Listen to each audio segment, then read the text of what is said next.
We've always trusted our vets, pet food companies, and those who protect our dogs with drugs and vaccines. I was like that, but then two of my dogs, my young friends, died suddenly and unexpectedly. I wanted to know why. This film will take you on a similar journey to my own. You'll meet many people, some of them professionals, who like me have been asking questions. And like me, have discovered that the system is fatally flawed. Well, we try to tell the truth about what we see, and I certainly always like to tell the truth as I see it. And I talk about the fact that we have seen 80% of chronic disease when we can identify a start date, and that's not always possible, but when we can identify a start date with a disease, 80% of them start within 3 months of a vaccination event. Now that to me is a fact that needs explaining. We formed Canine Health Concern to research the causes of ill health in dogs. An early worry was over vaccination, but commercial pet food was also prompting serious questions.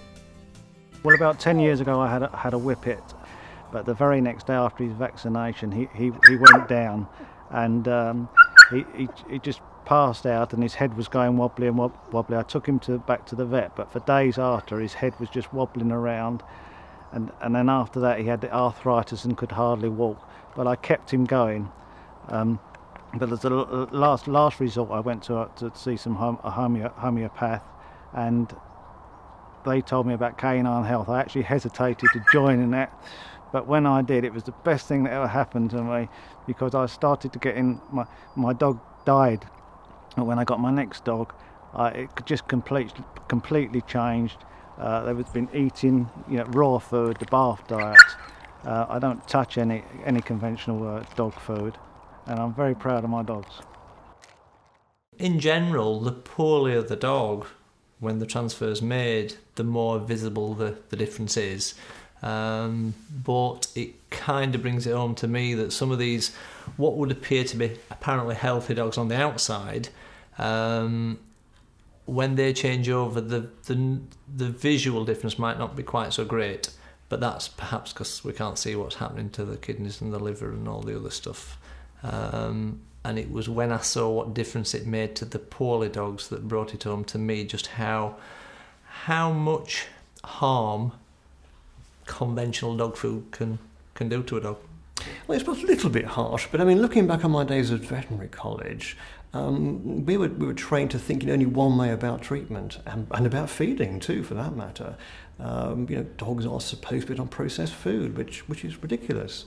What worries me particularly is that these days lecturers in nutrition at veterinary college are funded by the big dog food manufacturers, and to me it's just appalling and completely reprehensible that lecturers are giving lectures on nutrition funded by dog food manufacturers. I mean, it just seems ridiculous to me. How can they give an unbiased lecture on nutrition?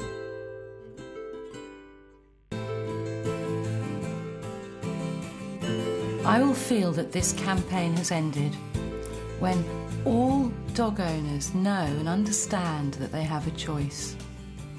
They don't need to vaccinate annually, and they can feed real food. They can give their dogs the gift of health. They can share their lives with dogs for many years without having to go to the vets all the time. They can enjoy life with healthy, happy, vibrant dogs.